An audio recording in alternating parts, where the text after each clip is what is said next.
Okay, we got the F10 BMW headlights here. Customer unfortunately was having condensation issues with both assemblies.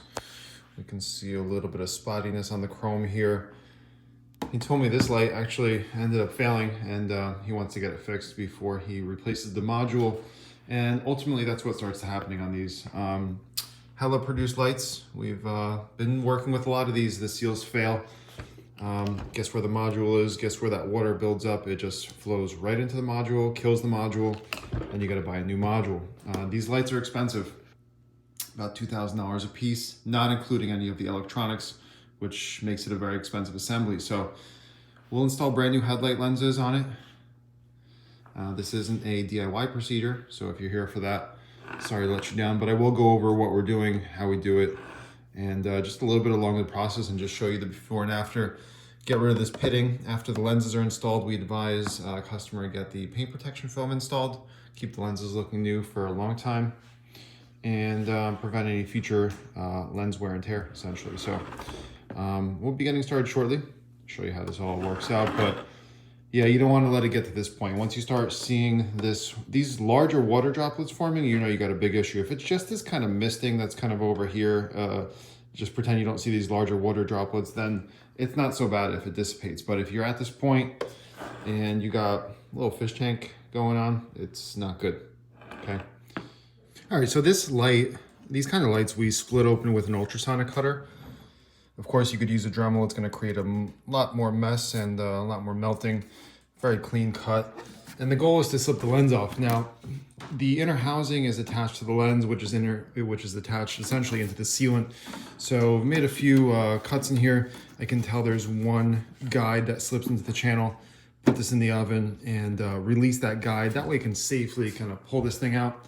And then we'll be able to attack both sides of the remaining lens in the housing.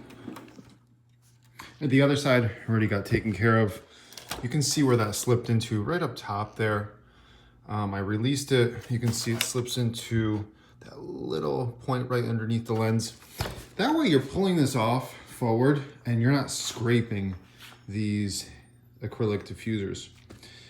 Once you do that, you're gonna screw everything up. You can tell there's a ton of wiring under here, and it goes into the modules, and it's all communicating with the module in the car. So that's exactly why when these lights acquire moisture, any modern LED assembly, things just go kind of haywire. Sorry about that. Anyway, we've got access to both sides of the channel now, and this will go back in the oven for about 25 minutes or so. Start prying on the inside, and that way when we're done with this all looks original, doesn't look all chewed up. We're trying to have a very clean factory look. Hella sealant's very tough, unfortunately.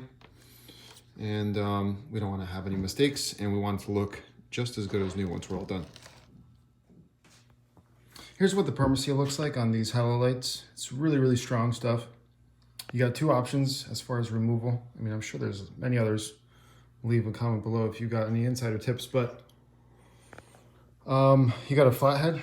You can heat it up using a torch and kind of scrape the bottom of the channel, and that's how this piece came out. The thing is, it lost its ability to kind of detach very quickly. So this took like 1 or 2 oven rounds, and it was just a few inch strips. So it almost didn't feel like it was worth it. The other option is to cut it out using the cold glue removal tool. That's the option with the thicker, the wider channel, which actually fits perfectly into these housings. The downside is it gets very stringy, and when you're slicing through with a hot blade, it starts to melt, and then you've got quite a mess going on. So yeah, this is one of the harder ones. If you've got to the video at this point, you're considering doing it, just being prepared for a little bit of a battle, because it does take a while to remove or slice out. But we're pretty much there. Just need to clean it up a little bit more with a clean flathead and add in a full bead of sealant, and it should be good to go. Okay, we're at the final point before resealing. Blew everything down, installed a full bead of the diodynamic sealant. You can see that bead shouldn't be bulging out. I'll press it down in some sections with a flat tool like a Allen or a Torx screwdriver. In other spots it slides right in. So your goal is to make sure that sealant is slid in and it's not bulging past the top portion. If it is, stretch it or push it in. You can press this down in the oven if you'd like. I've inspected the lens that the customer provided us. In this case, everything was fine, but we wrap it back up, all right, until we're ready to use it. Otherwise, static builds up on it, and you don't want that. So we're at this final point. I'm going to stick in the housing, screw it into the lens, and get it ready. Blow everything down, final inspection. Before you put it in the oven, you're inspecting for dust or debris, any kind of pieces of sealant. That way, when it gets out of the oven, everything's good to go. Okay, here's the final product. Out of the oven, the gaskets are back on. If you recall, I might have mentioned earlier, these lights have these little staples that are found on a lot of the Hella lights. We use replacement screws. Actually, these lights only had 2 staples. I think I added 2 extra screws, so 4 screws total. And those are on usually corners or areas where it doesn't want to kind of fully seat, and this prevents you from adding clips. And in theory, it's basically making sure the lens does not unseat and kind of undo itself from the channel, and that's where you get that water entry issue. So everything came out really nice. There's a gasket that covers the top of the light, but that doesn't mean don't try to make sure that everything looks really clean and good here. But everything worked out beautiful. These lenses are actually pretty nice. The lights look brand new, saving a lot of money. And let's hope that condensation issue is in the past. We kind of went over the seals in the back. And yeah, there were some questionable things, but we added some silicone to one of the seals. Interestingly enough, this seal, this module, looks like it's for the cornering light. It uses what we call the booger sealant, which is like a slimy, sticky stuff, which is generally pretty good.